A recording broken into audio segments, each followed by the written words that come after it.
You gonna eat your cornbread? Oh, Trevor. Don't say nothing. The T-bone steak, the seafood platter, and the fried jumbo shrimp. I love you, Hammer. I know you too good. We got this. Well, this is none of your business, gentlemen. Shane's our business. We're the guard.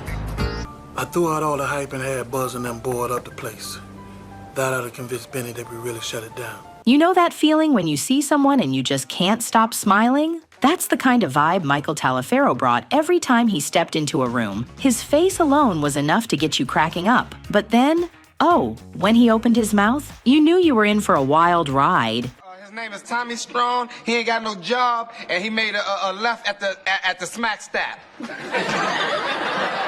His comedic timing? Absolutely sharp. Like, you'd be rolling on the floor before you even knew it. Imagine this. 1 minute, he's out there playing football, and the next, he's an actor. And not just any actor. He made waves in both worlds. But then, just when everything seemed to be on the up, life had a little twist, and he was gone before we even had the chance to see what else he had in store. Tragic, right? So let me hit you with the scoop. We're talking about the one and only Michael Taliferro, the gargantuan, baby-faced tough guy with a sense of humor that could make even the hardest person crack a smile. If you didn't know his name, you definitely knew his face, and if you've ever seen him perform, you know that once he had you in his grasp, there was no escaping the laughter that followed. Now brace yourself, because here's where it gets really juicy. On the 23rd of August, 1961, the world got a gift. A comedy star was born in Fort Worth, Texas. It wasn't just any birth either. That day, people rejoiced because they knew someone special was about to change the game. Michael wasn't some solo act, though. He was raised in a tight-knit Christian family. You know the kind where your mom's up at the crack of dawn reading Psalms and leading the whole house in prayer? Yeah, that was Michael's life. His mother wasn't about to let any of her kids slip by unnoticed. And speaking of family, Michael wasn't alone. He had an older brother, James, and 2 sisters, Olga and Cheryl, all there to keep things lively. Now, Michael spent most of his early years in Brookville. And let me tell you, he wasn't just all about the laughs. Nah, he was also out there strengthening his mind, going to Hernando High School. This guy had this energy about him, playful, easygoing, and a sense of humor that earned him a reputation as the ultimate prankster. And yeah, we all know what that means. The guy was always up to something. Little did he know, those pranks might just come back to haunt him later in his career.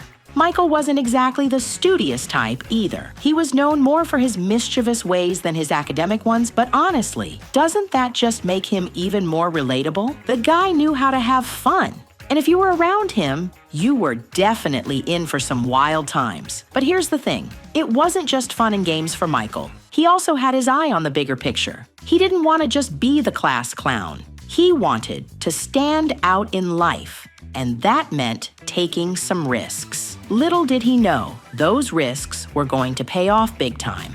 Fast forward to graduation. Michael's first move, football. And get this, he wasn't supposed to make it as a football player. Nope, he didn't fit the mold, but somehow he turned into this punishing defensive tackle.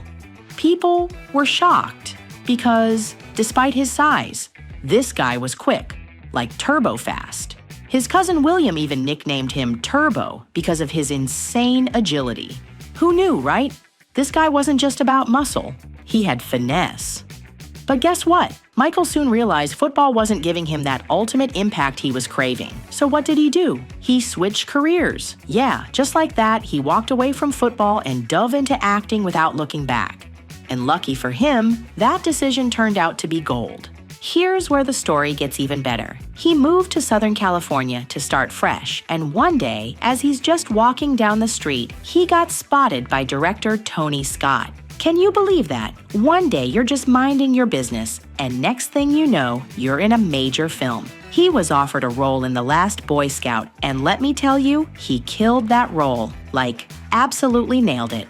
From that moment on, Hollywood was like, where has this guy been? Directors started lining up to work with him. His timing, his delivery, his presence, it was all magnetic. And just like that, he was on the map. For the next 20 years, Michael's face became a staple in Hollywood. But guess what? His friends started calling him Bear. Yup, that's how popular he got. He had to earn that nickname, and it stuck. But of course, not every role was a hit. At first, he was cast in smaller parts in black films like Rude Boy, Did I hear you say big, little nigga?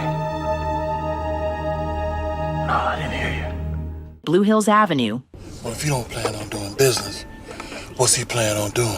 and Hustle and Heat. This is a funeral for your friend, and you come at me playing detective? Why don't you respect the brother? Great performances, but still not that breakout moment he was hoping for. And can you imagine? You're in the middle of Hollywood, giving it your all, and still waiting for that one role that will catapult you into stardom. Then came Bad Boys in 1995. What do you win, 350? I bet you a big Popeye chicken eating motherfucker, ain't you? Oh, Bad Boys, the movie that changed everything. Michael played Big Mike, alongside Will Smith and Martin Lawrence. And let me tell you, his role in that film, pure gold. That's the role that had people saying, who's this guy? He's a star. And yet, can you believe it? Even after Bad Boys, it still wasn't enough. The industry was slow to recognize his full potential. It wasn't until 2000 when he starred in The Replacements that he finally got the respect he'd been working for. Ain't our problem no more. We can play football. Football. In that sports comedy, his role as Andre Jackson, the tough, funny bodyguard, iconic. His performance added so much depth to the film, making it a fan favorite. Fans were all like, that guy, that's the one we want to see more of. Finally, Hollywood saw his worth. Now let me tell you something else. Michael wasn't just about the movies. Nope. He didn't just stick to the big screen. He spread his wings to TV too, guest starring on shows like The Jamie Foxx Show. You looking at a serial killer. Just this morning, I killed a big old box of Apple Jacks. And Martin. I love you, Hammer. I know you too, good. And in each of those roles, he showed off his versatility. He could do comedy. He could do drama. The guy was the package. He wasn't just a one-trick pony. He could do it all, and he did it with style. But here's where the real Michael shines. He was the prankster in real life, too. Oh, you know it. One time, he needed some days off from football. So he goes to his coach, and in the most serious tone, he says, "Coach, I need some time off. My grandmother just passed away." The coach, being all sympathetic, picks up the phone and calls Michael's mom to offer his condolences. And let me tell you, Michael's mom lost it. She thought the call was about her mom dying. She started crying, and the whole team was left standing there shocked. Turns out Michael's grandma wasn't even dead. He got suspended for that prank. But hey, it was classic Michael. He had a way of turning everything into a moment. But as we all know, the good times never last. Michael's life took a tragic turn when he suffered a stroke that left him paralyzed on one side of his body. And just like that, his career came to a halt. Everyone thought he'd fight through it. He was Michael, after all, a fighter. But sadly, on May 4th, 2006, the world was rocked when news broke that the comedy legend had passed away. He was just 44 years old. It was like a punch to the gut,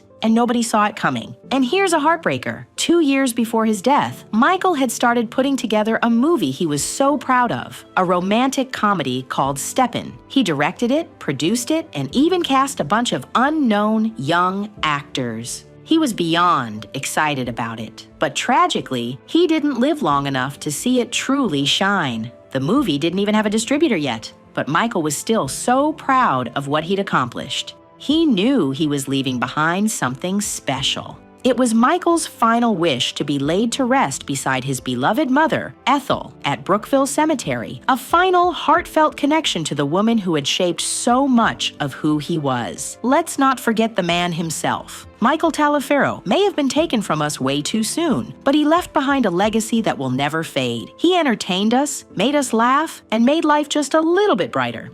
He was a football player, a comedic genius, and a man who never stopped working to make people smile. He lived fast, laughed loud, and loved big. He made an $18 million fortune from movies and football, and though his time was short, it was packed with impact. So the next time you need a good laugh or just want to kick back and chill, throw in a Michael Taliferro tape and let the good times roll. He might be gone, but the joy he gave us, that's something he forgot to take with him.